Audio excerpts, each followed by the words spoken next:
अस्सलाम वालेकुम स्टूडेंट्स। आज हम एक्सरसाइज 12.6 स्टार्ट करने जा रहे हैं। इससे पहले हम सॉल्यूशन ऑफ ऑब्लिक ट्रायंगल को हम किस तरह सॉल्व करते हैं उसके फर्स्ट और सेकंड केस डिस्कस कर चुके हैं। आज हम ऑब्लिक ट्रायंगल को सॉल्व करने का थर्ड केस स्टडी करने जा रहे हैं। थर्ड केस हमारे पास है when measure of 3 sides are given. जब आपके पास एक ऑब्लिक ट्रायंगल की 3 साइड्स गिवन हो और कोई एंगल आपको गिवन ना हो, तो फिर आपने इस केस में क्या करना है। इसमें आप फर्स्ट तो ये मेथड अडॉप्ट कर सकते हैं कि आप लाफ कोसाइन यूज़ करें, और सेकंड आप पास है कि आप हाफ एंगल फार्मूलाज यूज़ करें। क्योंकि हम लाफ कोसाइन ऑलरेडी यूज़ कर चुके हैं, ठीक है, इसको अप्लाई करना हमें आता है, तो इसलिए हम क्या करेंगे, लाफ कोसाइन यूज़ करेंगे। जी, तो फर्स्ट क्वेश्चन हमारे पास है, solve the following try angles in which A = 7, B = 7 and C = 9। ये जो फर्स्ट 5 क्वेश्चंस हैं ये हमने एक ही टेक्निक से सॉल्व करने हैं। तो इसमें हमें 3 साइड्स गिवन है A, B और C, जबकि हमने एंगल्स फाइंड आउट करने हैं। तो इसके लिए हम लाफ कोसाइन यूज़ करने जा रहे हैं, फर्स्ट मेथड यूज़ करने जा रहे हैं, ठीक है। तो फर्स्ट ऑफ ऑल मैं कॉज अल्फा फाइंड करने जा रहा हूँ बाई लॉ ऑफ कोसाइन।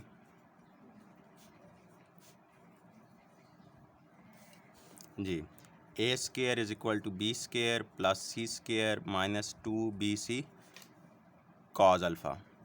जी, तो यहाँ से अगर आप कॉज अल्फ़ा की वैल्यू निकालें तो आपके पास क्या आएगी वैल्यू, B² + C² -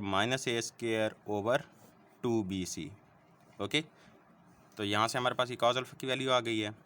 जी, यहाँ पे B, C और A की वैल्यूज़ पुट करेंगे। 7² + 9² - 7² ओवर 2BC, 2 7 × 9 + 7² - 7² से कैंसिल हो जाएगा। 9² इज़ 81 ओवर 2 7 are 14, 14 × 9 इज़ 126। तो ये हमारे पास 81 ओवर 126 आ गया है। जी, इस यहाँ पे हम डिवाइड करते हैं, 81 डिवाइडेड बाई 126, तो ये हमारे पास 9/14 विच इज़ 0.6429, 0.6429 आ रहा है। जी, यहाँ से हमने अल्फ़ा की वैल्यू कैलकुलेट करनी है, तो कॉज इनवर्स लेंगे 0.6429। जी, कॉज इनवर्स 0.6429।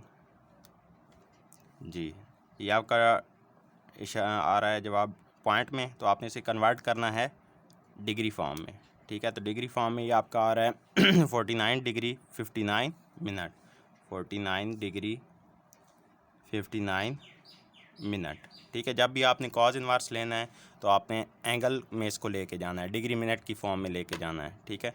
तो ये हमारे पास अल्फ़ा की वैल्यू आ रही है। 59 मिनट से आगे 60 मिनट हो तो एंगल एक इंक्रीज और डिग्री में एक इंक्रीज़ आ जाता है, ठीक है। तो ये अप्रॉक्सीमेटली किसके इक्वल है, 50 डिग्री के इक्वल है, सॉरी 50 डिग्री के इक्वल है। तो आप यहाँ से अल्फ़ा की वैल्यू 50 डिग्री भी ले सकते हैं, which is approximately 50 degree. Okay, next हम बीटा फाइंड करने के लिए again law of cosine use करेंगे by law of cosine. B² = A² + C² - 2AC cos beta.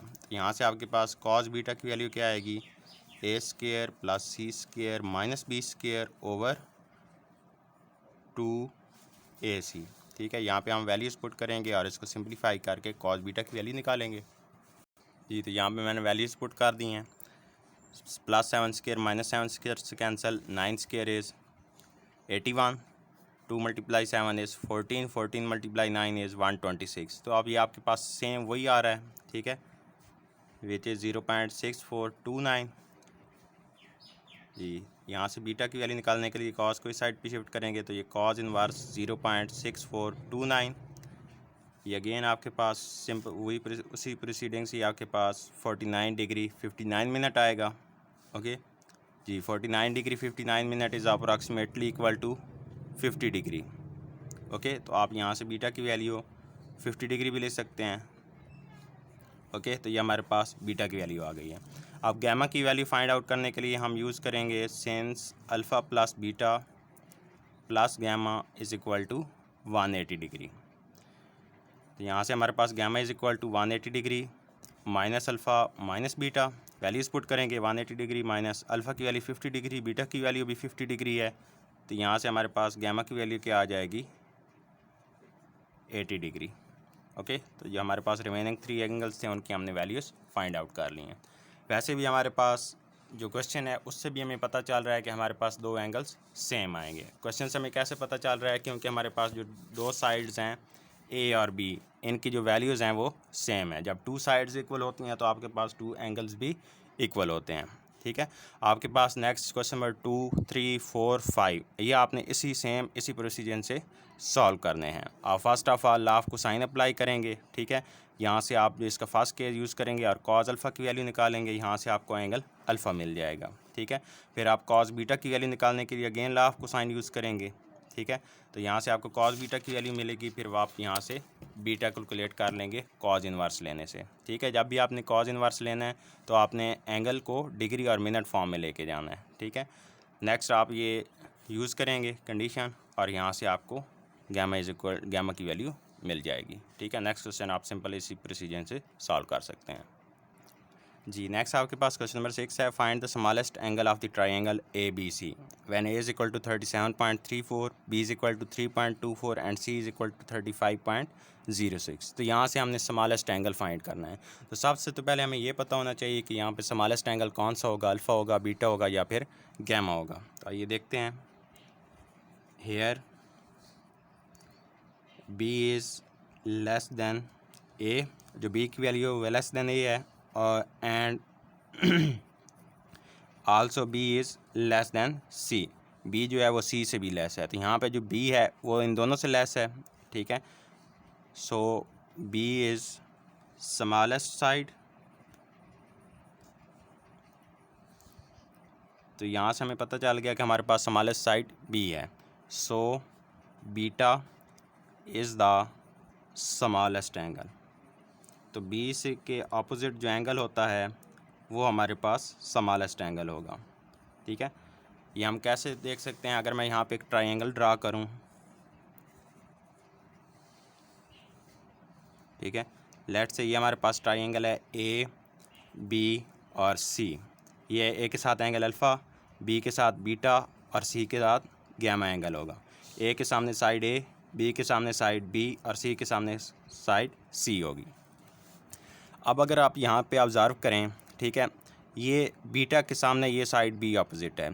ठीक है, तो अगर मैं इस बी साइड को इंक्रीज़ करूँ तो ये एंगल आपके पास बीटा इंक्रीज़ होगा। अगर मैं इसको डिक्रीज़ करूँ तो ये आपके पास एंगल बीटा डिक्रीज़ होगा। फॉर एग्ज़ाम्पल, अगर आपके पास ये लाइन यहाँ पे एंड हो रही होती, ठीक है, इस पॉइंट पे एंड हो रही होती, तो ये आपके पास कुछ इस तरह की ट्रायंगल बनती। ठीक है, तो यहाँ से ये आपके पास ये एंगल मान रहा होता, मतलब कि बीटा क्या हो जाता, समाल हो जाता। अगर ये साइड और समाल होती तो यहाँ पे बीटा और समाल हो जाता।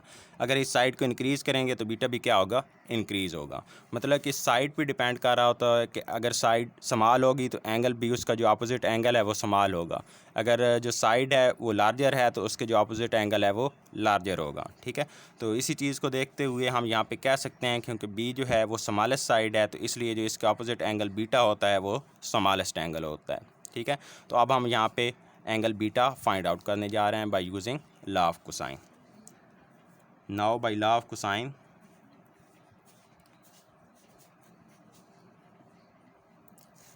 जी, बीटा हमने फाइंड करना है तो इसलिए B square is equal to A square plus C square minus 2ac cos beta. यहाँ से आपके पास कॉस बीटा इक्वल आ जाएगा A square plus C square minus B square over 2ac। यहाँ पे वैल्यूज़ पुट करेंगे जी। ए की वैल्यू हमारे पास 37.34 square plus C square, C की value 35.06 square and minus B square, B की वैल्यू 3.24, तो ये 3.24 का square over 2ac। A is 37.34 and C is 35.06। ठीक है, इनमें यहाँ पे इनके स्क्वायर्स को ओपन करेंगे, सिंप्लीफाई करेंगे इनको जी। तो यहाँ पे हमने स्क्वायर इनके ओपन किए हैं। ठीक है, इनको आपस में ऐड और सब्ट्रैक्ट करके हमारे पास ये इसकी वैल्यू आ गई है। यहाँ पे इसको डिवाइड किया है। ठीक है, तो हमारे पास ये कॉस बीटा की वैल्यू आ गई 0.99798। अब हम यहाँ पे कॉस इनवर्स लेंगे और बीटा की वैल्यू फाइंड आउट करेंगे। ठीक है, तो यहाँ पे इसका कॉस इनवर्स लिया और इसकी वैल्यू हमारे पास ये पॉइंट में आ रही है, इसको हम डिग्री में कन्वर्ट करेंगे। तो ये हमारे पास 3 डिग्री 38 मिनट 32.6 सेकंड आ रही है। क्योंकि सेकंड 30 से इंक्रीज़ हो रहे हैं तो इसलिए हम मिनट में एक इंक्रीज़ कर देंगे, ठीक है। तो हमारे पास यहाँ पे 38 मिनट है तो इसको हम 39 मिनट कर देंगे। इसलिए हमारे पास बीटा की वैल्यू क्या होगी, 3 डिग्री एंड 39 मिनट, ठीक है। तो ये हमारे पास स्मॉलेस्ट एंगल बीटा था जिसकी वैल्यू हमने कैलकुलेट कर ली है जी। Next question number 7 is find the measures of the greatest angle if sides of the triangle are 16, 20 and 33। हमने ट्राइंगल का जो ग्रेटेस्ट एंगल है वो फाइंड आउट करना है जबकि हमें उसकी साइड्स गिवन है। तो फर्स्ट ऑफ ऑल हम लेट करते हैं साइड्स के नेम को। Let A is equal to 16, B is equal to 20 and C is equal to 33, ठीक है। तो मैंने यहाँ पे इनको नेम दे दिए हैं। अब यहाँ पे हमारे पास सी की जो वैल्यू है, here C is greater than A and C is greater than B. So C is largest side,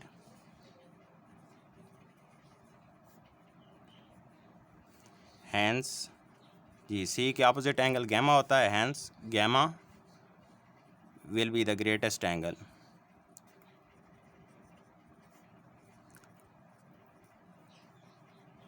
ठीक है। तो यहाँ पे हमारे पास गैमा ग्रेटेस्ट एंगल होगा। तो अब हमने यहाँ पे गैमा फाइंड आउट करना है। तो यहाँ पे बाई लॉ ऑफ कोसाइन,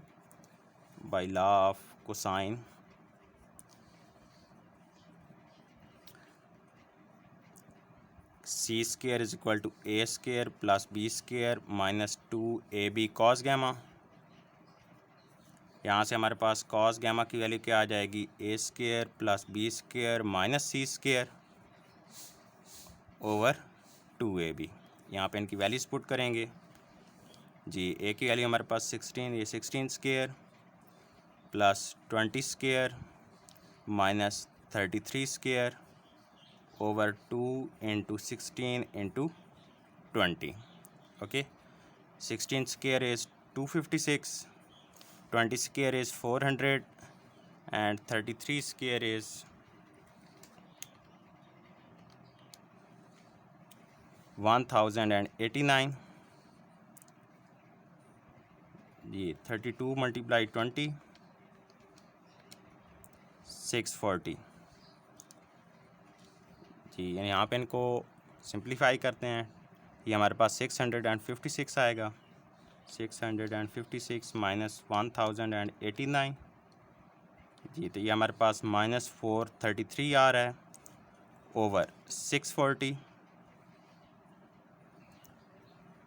जी। अब यहाँ पे इनको डिवाइड करते हैं, 433 डिवाइडेड बाई 640 जी। तो ये हमारे पास 0.6766 आ रहा है माइनस 0.6766, ठीक है। तो ये हमारे पास कॉस गैमा की वैल्यू आ गई है। कॉस को इस साइड पे शिफ्ट करेंगे जी। तो कॉस को हमने शिफ्ट कर दिया तो ये कॉस इन्वर्स इंटू माइनस 0.6766 आ गया है जी। तो यहाँ से हम कॉस इन्वर्स कैलकुलेट करते हैं, माइनस 0.6766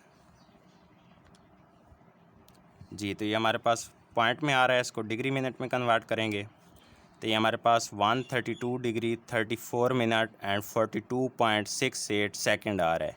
क्योंकि सेकंड 30 से इंक्रीज़ कर गए हैं तो इसलिए हम यहाँ पे मिनट में एक इंक्रीज़ कर देंगे, 35 मिनट कर देंगे। तो यहाँ पे हमारे पास गैमा की वैल्यू क्या होगी, 132 डिग्री एंड 35 मिनट, ओके। यहाँ पे आपने एक चीज़ का ख्याल रखना है कि आपने यहाँ पे माइनस को बाहर शिफ्ट नहीं करना, ठीक है। आपने यहाँ पे माइनस साइन को अंदर रखते ही कॉज इन्वर्स कैलकुलेट करना है। क्योंकि ये आपके पास कॉज इन्वर्स है, कॉज नहीं है। क्योंकि आपके पास जो आप पहले चैप्टर नंबर 10 में पढ़ चुके हैं कि अगर आपके पास कॉज ऑफ -45 डिग्री हो लेट से, ठीक है, तो आप इसको क्या लिख सकते हैं, माइनस साइन को बाहर शिफ्ट करेंगे तो ये पॉजिटिव हो जाएगा। क्योंकि ये माइनस साइन को ऑब्जर्व कर लेता है कॉज, तो ये आपके पास कॉस 45 डिग्री होता है और फिर आप कॉस 45 डिग्री की वैल्यू कैलकुलेट करते हैं। लेकिन याद रखें कि यहाँ पे क्या है, कॉज इन्वर्स है, तो इन्वर्स में आप माइनस को बाहर शिफ्ट नहीं कर सकते, ठीक है। आप माइनस को अंदर रख के कॉज इन्वर्स की वैल्यू कैलकुलेट करेंगे तो आपके पास एंगल आ जाएगा, ठीक है। It's all for today. दुआ में याद रखिएगा। अल्लाह हाफ़िज़ बेटा।